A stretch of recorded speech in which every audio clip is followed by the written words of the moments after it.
Welcome back my dear students. 86वें video के साथ में हम बात कर रहे थे रक्त परिसंचरण तंत्र के प्रकार। तो दो प्रकार के जंतुओं में पाए जाते हैं। पहला है खुला परिसंचरण तंत्र और दूसरा है बंद परिसंचरण तंत्र। अब पहले को देखेंगे आप। खुला परिसंचरण तंत्र, खुला परिसंचरण तंत्र OCS, ओपन सर्कुलेटरी सिस्टम। इसमें ध्यान देना बेटा, इसमें रक्त गुहिका, नलिका या गुहा में भरा होता है, जिसे गुहिका को तो बोलेंगे हीमोसील और जो तरल भरा होता है उसे हीमोलिम्फ कहते हैं। तो इसमें आप देखिएगा ध्यान से, जैसे मान लीजिएगा यह हार्ट है,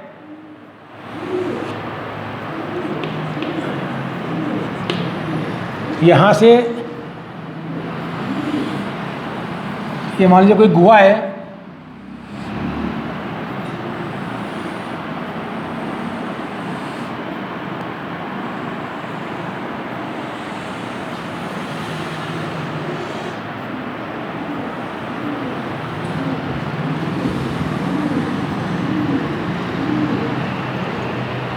इसको दोबारा देखें।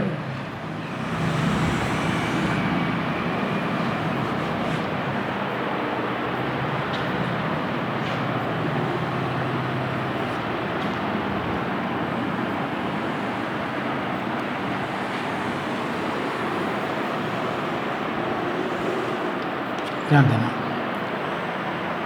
तो हार्ट से इस टाइप ये होती है हीमोलिम्फ, हीमोसील,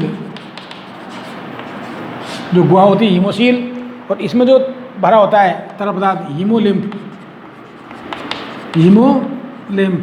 हीमोलिम्फ के रूप में इसमें पाया जाता है आपको हीमोसाइनिन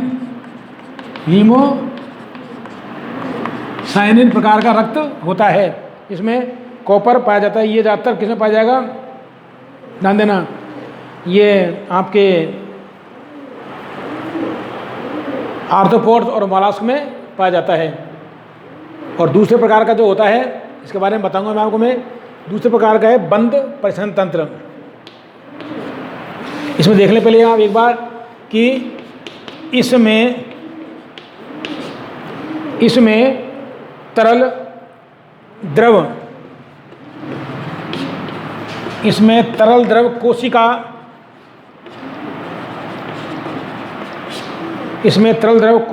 व ऊतकों के मध्य एवं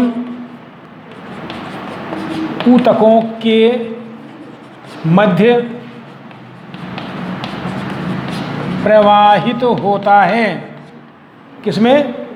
कोशिका एवं ऊतकों के मध्य प्रवाहित होता है। अर्थात तरल बंद नलिकाओं में संचरित नहीं होता है। अर्थात तरल बंद नलिकाओं में संचरित नहीं होता है। बंद नलिकाओं में संचरित नहीं होता है। ध्यान देना, इसमें नलिका गुहा या इसमें आ जाएगा गुहा नलिका या गुहा में भरा होता है। इसमें तरल पदार्थ किसमें भरा होता है? हीमोसील नामक गुहा में हीमोलिम्फ के रूप में भरा होता है। अब देखिएगा, इसमें ऊतक परिसंचरित तरल के सीधे संपर्क में रहते हैं। इसमें ऊतक परिसंचरित तरल के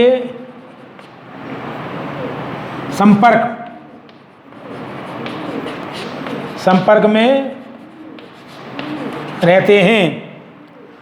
मतलब ऊतक अंग जो भी होंगे डायरेक्ट तरलीय माध्यम के संपर्क में होते हैं।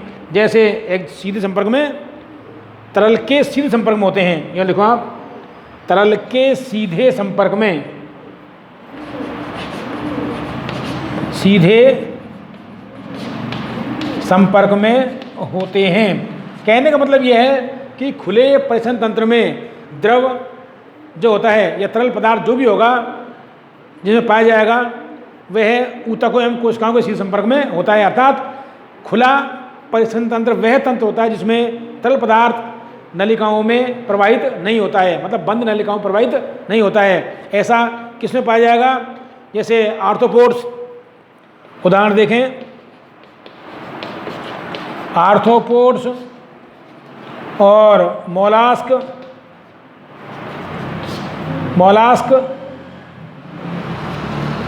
जैसे आपको इसमें ऑक्टोपस के अंदर पाया जाता है ऐसा। और इसमें जो जिसमें तरल भरा होता है उसे हीमोसील गुहा कहते हैं और उस तरल को हीमोसाइनिन कहते हैं। इनमें वास्तविक रक्त नहीं होता है, कहने का मतलब ये है। तो हीमोसाइनिन अर्थात कॉपर वर्णक पाया जाता है इनमें, हीमोग्लोबिन वर्णक, उसके स्थान पर आयरन के स्थान पर कॉपर पाया जाएगा। हीमोसाइनिन किस प्रकार का ही होता है, अर्थात सीधे संपर्क में रहते हैं, हार्ट के संपर्क जो भी है। मतलब अब आता है दूसरा इसमें आपको बंद परिसंचरण तंत्र। इसमें देखिएगा आप, तो बंद में कहने का मतलब ये है नलिकाओं में, बंद नलिकाओं में रक्त का प्रवाह होता है। इसे क्या बोलते हैं? बंद रक्त संचरण तंत्र, बंद परिसंचरण तंत्र। तो ध्यान देना इसमें।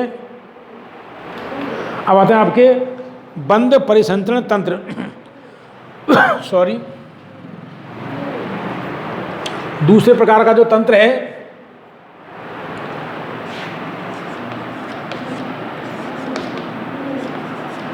बंद परिसंचरण तंत्र, इसमें रक्त का संचरण बंद नलिकाओं के माध्यम से हृदय को होता है, माध्यम से होता है। इसमें ऊतक परिसंचरण तंत्र के परिसंचरण तरल के सीधे संपर्क में नहीं होते हैं, जैसे एनेलिड्स और उच्च कॉर्डेट्स, जैसे मनुष्य, खरगोश आदि।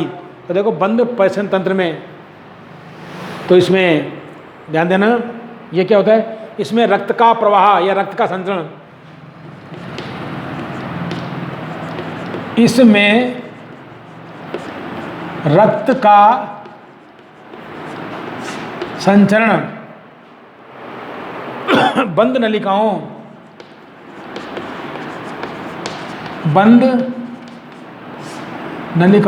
के माध्यम से होता है, बंद नलिकाओं के माध्यम से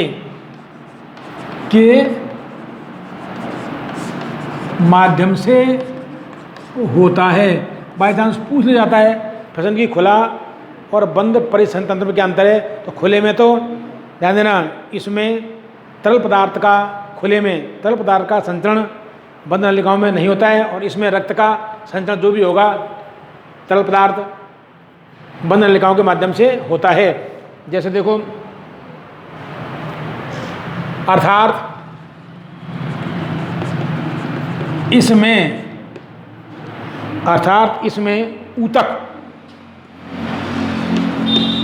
ऊतक या अंग परिसंचरित तरल के सीधे संपर्क में नहीं होते हैं, सीधे संपर्क में नहीं रहते हैं। जैसे देखो इसमें आ जाएगा आपको एनेलिड्स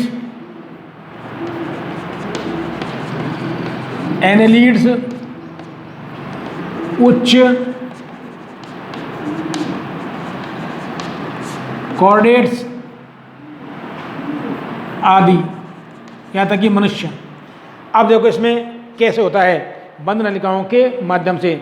जैसे देखिएगा हृदय,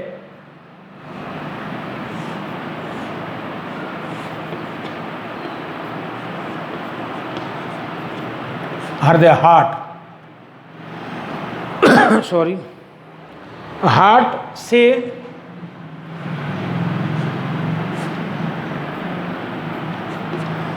रक्त कहाँ जाएगा? महाधमनी। महाधमनी, बड़ा बनाओ इसको, ध्यान देना।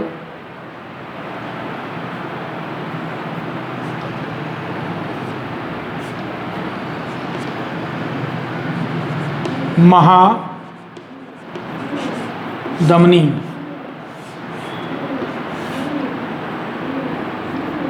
महाधमनी से कहाँ जाएगा ये? धमनी।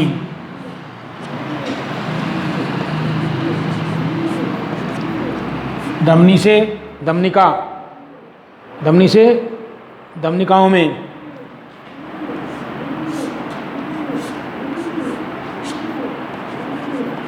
धमनिकाओं में, धमनिकाओं से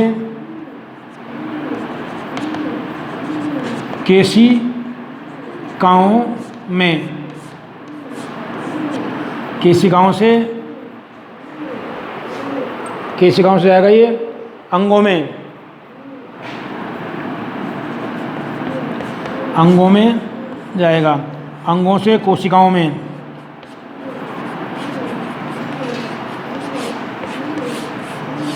अंगों से कहाँ जा रहा है? कोशिकाओं में, और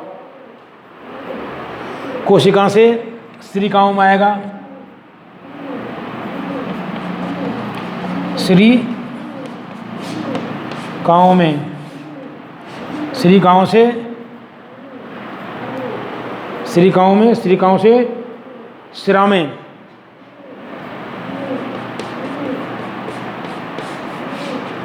और यहाँ से महाशिरा में जाएगा, महाशिरा में, और महाशिरा से कहाँ जाएगा ये? हृदय में। तो देखो ये जो नलिकाएं होती हैं, महाधमनी, धमनी, धमनिका, केशिकाएं, केशिकाओं से अंगों में, अंगों से ऊतकों में, सॉरी कोशिकाओं में, फिर कोशिकाओं से वापस श्रीकाओं में, फिर श्रीकाओं से शिराओं में, फिर महाशिरा में। तो कहने का मतलब यह है कि इसमें रक्त का संचरण जो है, रक्त का संचरण बंद नलिकाओं के माध्यम से होता है। अर्थात इसमें ऊतक अंग परिसंचरण तंत्र या रक्त के सीधे संपर्क में नहीं होते हैं। अर्थात बंद रक्त परिसंचरण तंत्र में क्या होता है? रक्त का प्रवाह या रक्त का संचरण बंद नलिकाओं के माध्यम से होता है। इसमें ऊतक एवं अंग रक्त या परिसंचरण तंत्र के सीधे संपर्क में नहीं होते हैं। ऐसा तंत्र कुछ एनेलिड्स मतलब एनेलिडा और उच्च कॉर्डेट्स जैसे मनुष्य कॉर्डेट्स के अंदर आता है, खरगोश में पाया जाता है। तो ये परिसंचरण तंत्र की बात हो गई। अब हम पढ़ेंगे रक्त परिसंचरण तंत्र के अंतर्गत संगठन। इसमें आपको हमने बताया था कि रक्त परिसंचरण तंत्र में रक्त वाहिनियाँ और हृदय का अध्ययन किया जाता है।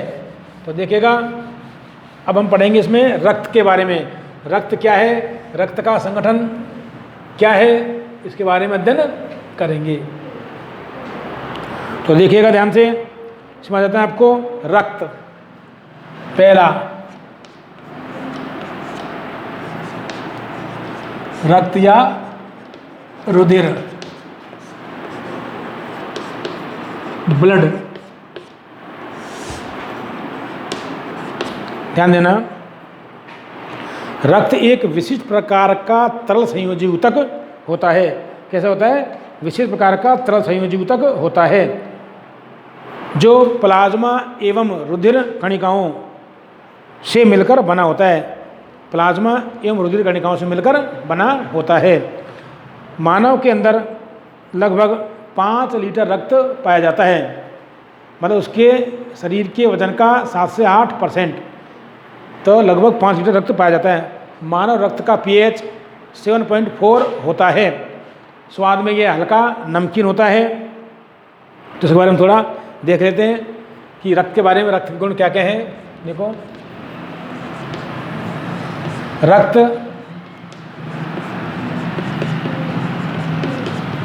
एक विशिष्ट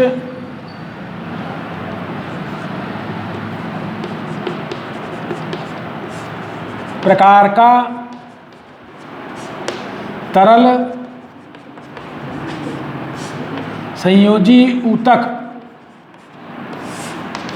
कैसे होता है? तरल संयोजी ऊतक होता है। रक्त एक विशेष प्रकार का तरल संयोजी ऊतक होता है, विशेष प्रकार का तरल संयोजी ऊतक होता है। दूसरा है, इसमें आ जाएगा आपको,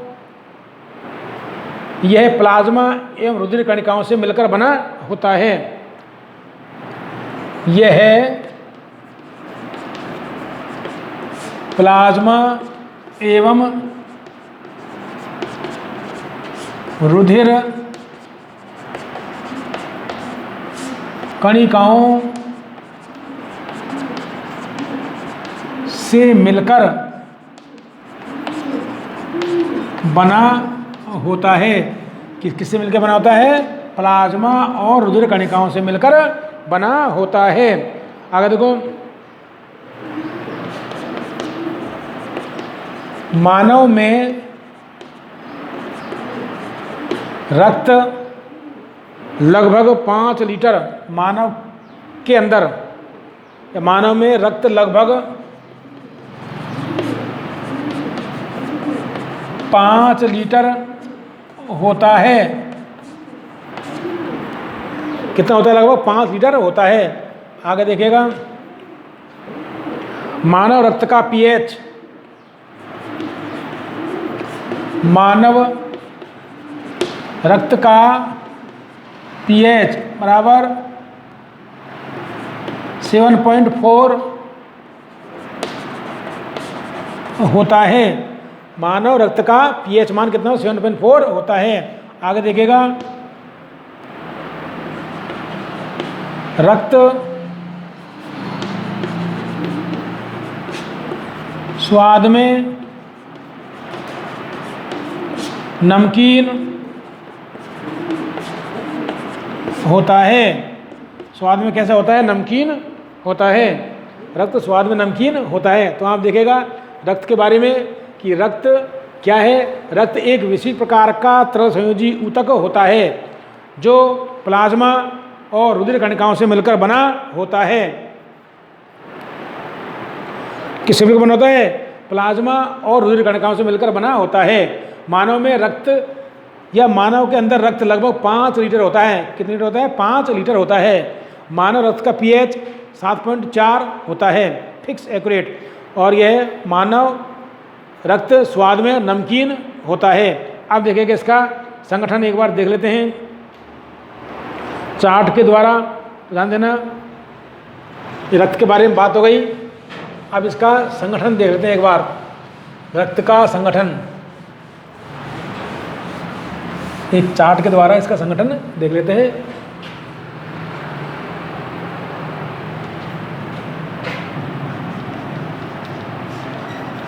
रक्त का संगठन देखिए ध्यान से। रक्त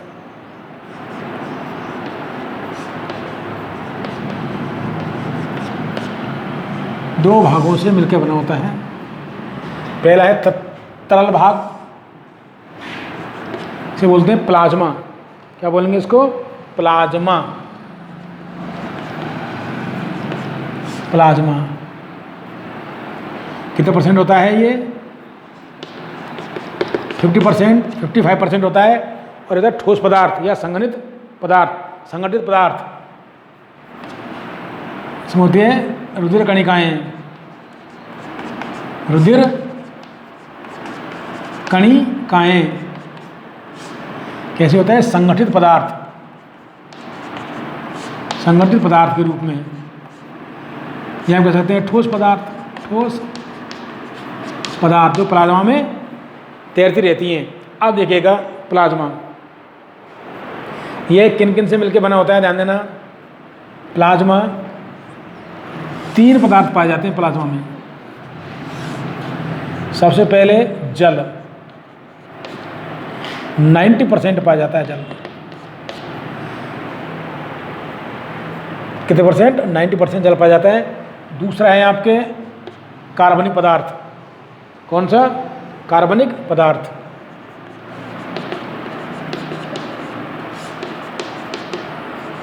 कार्बनिक पदार्थ, ये पाए जाएंगे 7 से 8%, 7 से 8%।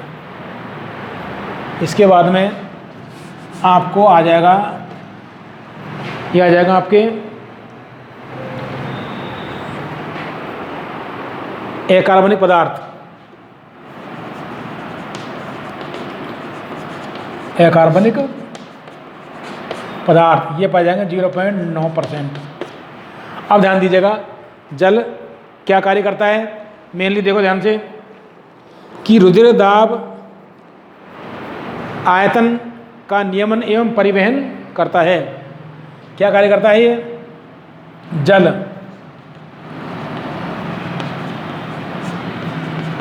रुधिर दाब एवं आयतन, रुधिर का दाब एवं आयतन क्या करेगा ये? रुधिर दाब एवं आयतन का नियमन, आयतन का नियमन और परिवहन एवं परिवहन करने का कार्य करता है। तो जल जो पाया जाता है 90% पाया जाता है प्लाज्मा में, जो रुधिर दाब को बनाए रखता है, रुधिर के आयतन को बनाए रखता है और रुधिर के आयतन का नियमन करता है और रुधिर का परिवहन करने में सहायक होता है। क्या? जल। अब आता है आपके सामने कार्बनिक पदार्थ।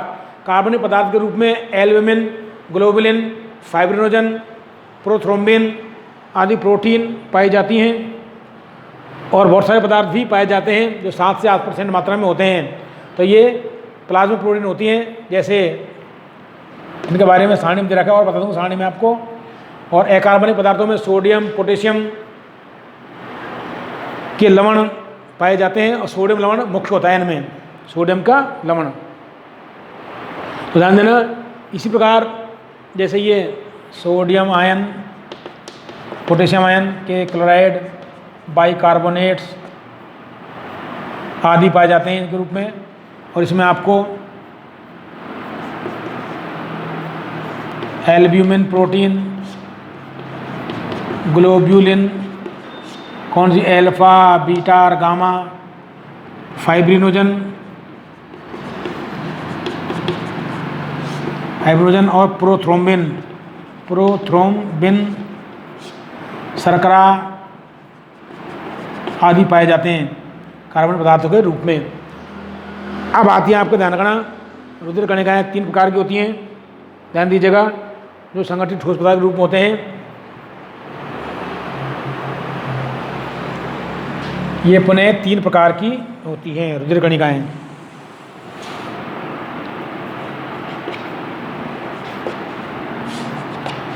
सबसे पहले जाएगा लाल रुधिर कणिकाएं, आरबीसी। क्या बोलेंगे इनको? लाल रुधिर कणिकाएं। लाल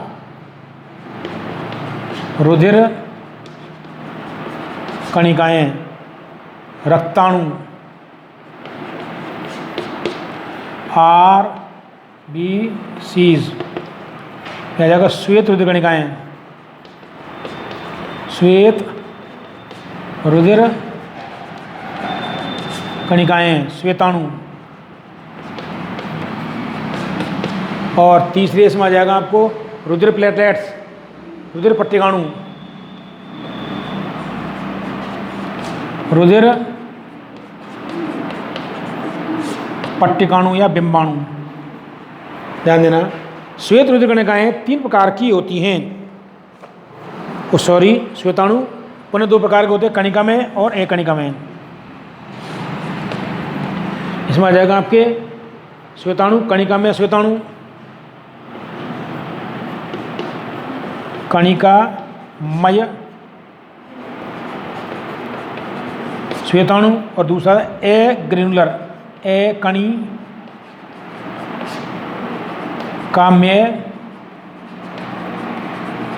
श्वेताणु, कणिका में श्वेताणु। ध्यान देना, ये कणिका में श्वेताणु 3 प्रकार के होते हैं।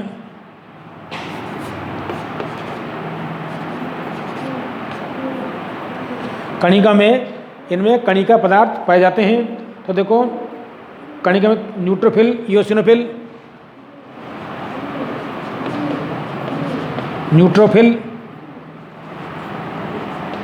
इयोसिनोफिल